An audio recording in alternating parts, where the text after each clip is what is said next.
Because our goal is helping you achieve lasting success in your health and lifestyle, we should go over practical ways to do it. One of those priceless habits you should develop is meal preparation.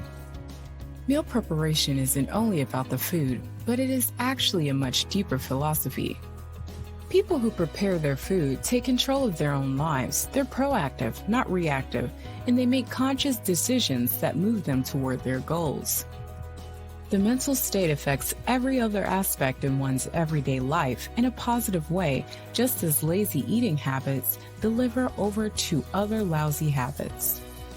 There are many practical benefits to preparing your food. One, you'll be thinking ahead, planning and calculating your future eating.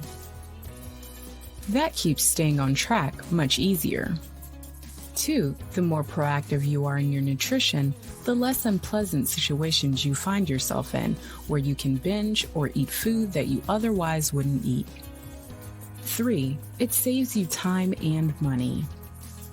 If meal prepping is a new thing for you, then there is no need to go all out and plan every little thing ahead. Start with 1 or 2 meals a day. You don't even have to necessarily prepare your meals, but know ahead of time where and what you will be eating and what macronutrient composition it has. The first thing that goes into the preparation of meals is, of course, the food itself. The newer this is to you, the simpler you should keep it. For example, instead of making a complex meal, you might want to add 2 chicken breasts, 1 boiled egg, a handful of nuts, a cup of cooked rice, and some salad into the meal box. It's very easy to prepare and calculate the macros. Once you get more efficient in meal preparation, you can prepare more complex meals. For most of your bigger meals, you should think in macro categories, meaning for every meal, you should have a good protein source, a good carbohydrate source, and a good fat source. Of course, sometimes they overlap. Salmon, for example, is a good fat and protein source that just needs a quality carbohydrate source to go with it. In addition, you should have a vegetable source for most meals if they aren't already in the carb category. Start with simple food combinations, for example, protein, tofu, carbohydrate, oats, fat, seeds, vegetable, carrots. Preparing snacks can be easier since they don't require all 4 food groups. Of course, to prepare what you want, you should have necessary ingredients ready. That's where a healthy shopping list comes in handy. Instead of buying what you fancy, you go to get groceries knowing exactly what you will be getting. At the same time, you won't buy anything lying around the house that will be challenging your willpower, like chocolate or beer. Buying bigger portions of food at a time will also help save money. An easy and effective way to prepare meals is to make bulk meals that you can divide into many same-sized meals.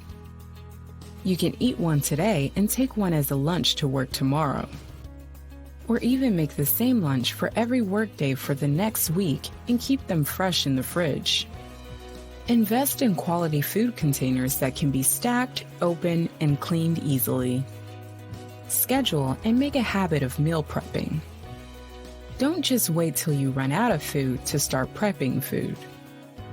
That's the opposite of what we're trying to do. Instead, schedule yourself time to prepare your meals.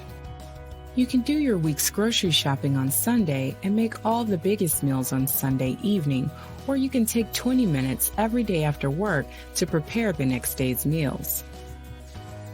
Whatever suits you best, make it a regular habit. Make it enjoyable if you can. Listen to good music or audiobooks. Do it with your spouse or kid or whatever other enjoyable thing you can add to it. If you're a natural cook, you'll enjoy the process itself. But if you're not, don't worry. It's another skill that you'll get better at the more you do it.